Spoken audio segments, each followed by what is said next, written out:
بسم اللہ الرحمن الرحیم۔ محترم ناظرین، السلام علیکم۔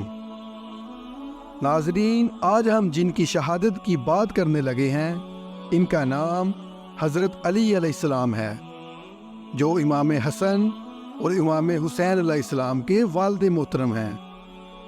آپ کی شہادت 21 رمضان المبارک سن 40 ہجری میں ہوئی تھی۔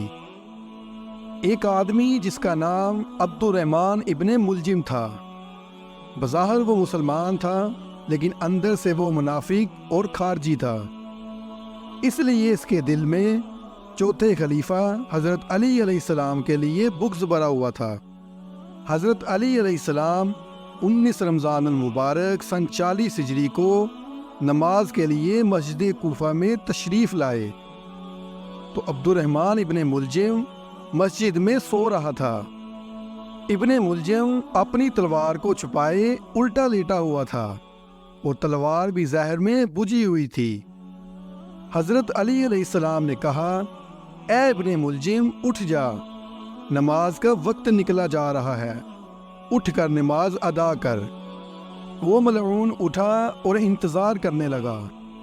جیسے ہی حضرت علی علیہ السلام نے آخری سجدہ ادا کیا، وہ صفوں کو چیرتے ہوئے یکا یک آگے بڑھا اور ظاہر میں بجھی ہوئی تلوار سے حضرت علی کے سر پر زوردار وار کیا۔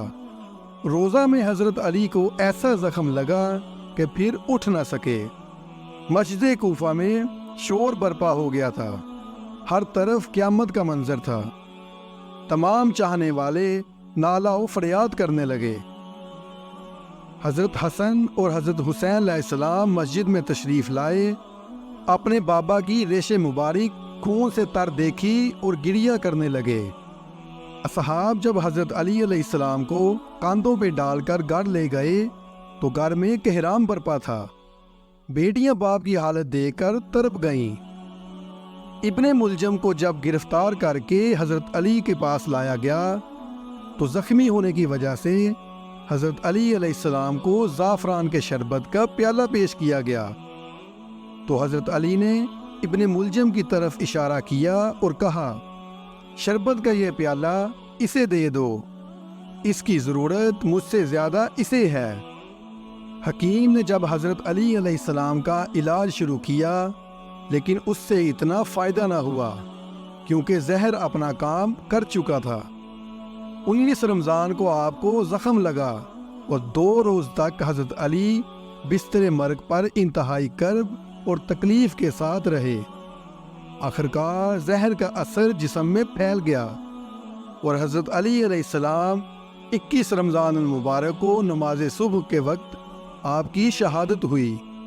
شہادت سے پہلے حضرت علی علیہ السلام نے اپنے بیٹے جناب امام حسن علیہ السلام کو ابن ملجم کے حوالے سے نصیحت کی کہ میرے قاتل کے علاوہ کسی اور کو قتل نہ کرنا، اور اگر میں اس وار سے شہید ہو جاؤں تو اس پر بھی ایک ہی وار کرنا۔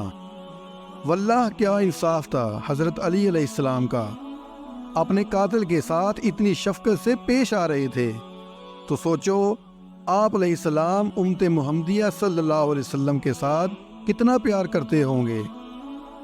حضرت علی مسلمانوں کے ایسے تیسرے خلیفہ ہیں جن کو شہید کر دیا گیا تھا۔